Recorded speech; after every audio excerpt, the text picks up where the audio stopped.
Now, another thing that you probably do not own the way you think you do is your automobile. If I hand you a gift certificate, do you have the gift, or do you have a piece of paper that represents that gift? I can't hold up a piece of paper and say, I have a vacation to Hawaii. That doesn't look like Hawaii to me. That's simply a gift certificate. It is a piece of paper that you can take and redeem for your dream vacation. But it's not the gift itself.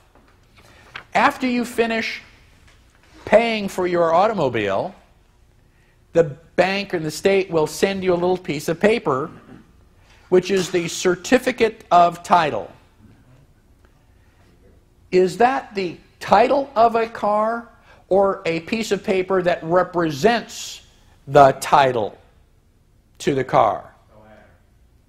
It is simply a piece of paper that represents the title.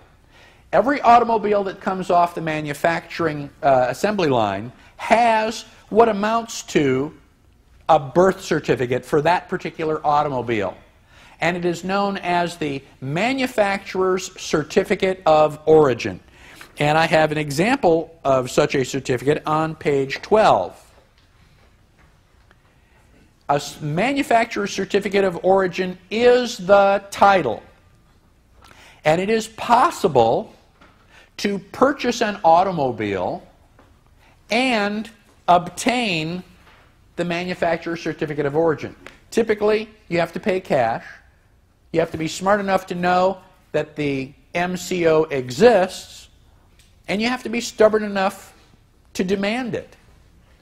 A friend of mine has 3 automobiles and has the MCO for all 3 automobiles. And so he has that, he owns that car free and clear without any legal implication by the state. If you own your own car, you don't have to have insurance on it. If the state owns part of the car, you have to have insurance on the car in case you damage the state's car. So, again, property is very important, and because of government subterfuge, we do not own many of the things the way we think we own them.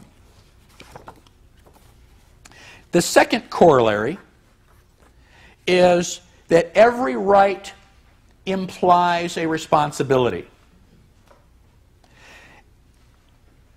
I have a right to keep and bear arms in order to protect myself. But I also have a responsibility to make sure that none of you are injured by my gun. The Second Amendment does not give me the right to threaten you or go into your bank and make an unauthorized withdrawal of your money. I do not have a right to your property. But how many people believe a 6-year-old child has the right to life?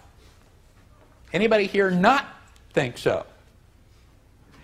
Does a 6-year-old child have a right to keep and bear arms? How many people would let a 6-year-old walk around with a loaded firearm? Not even I. And I am very pro-Second Amendment. Not even I would allow a young child to walk around with a loaded weapon.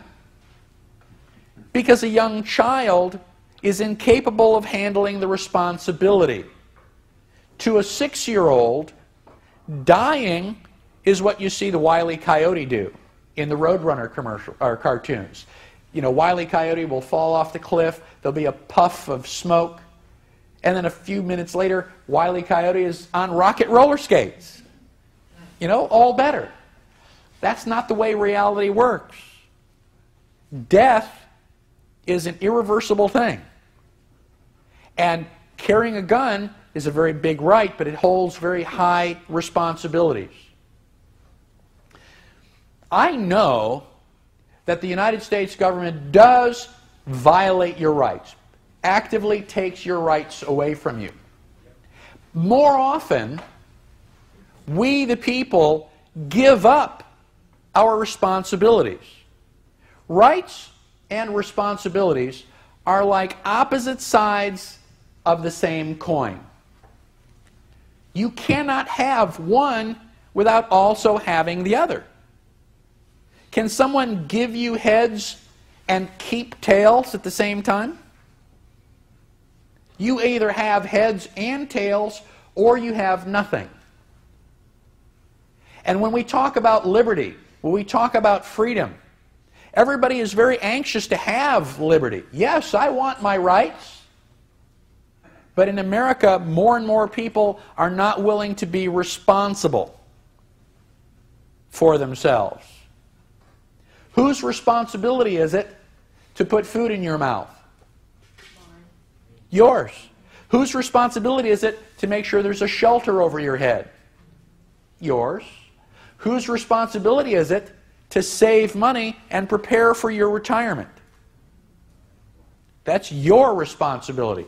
Unfortunately, our parents and grandparents have mistakenly given that responsibility to the government.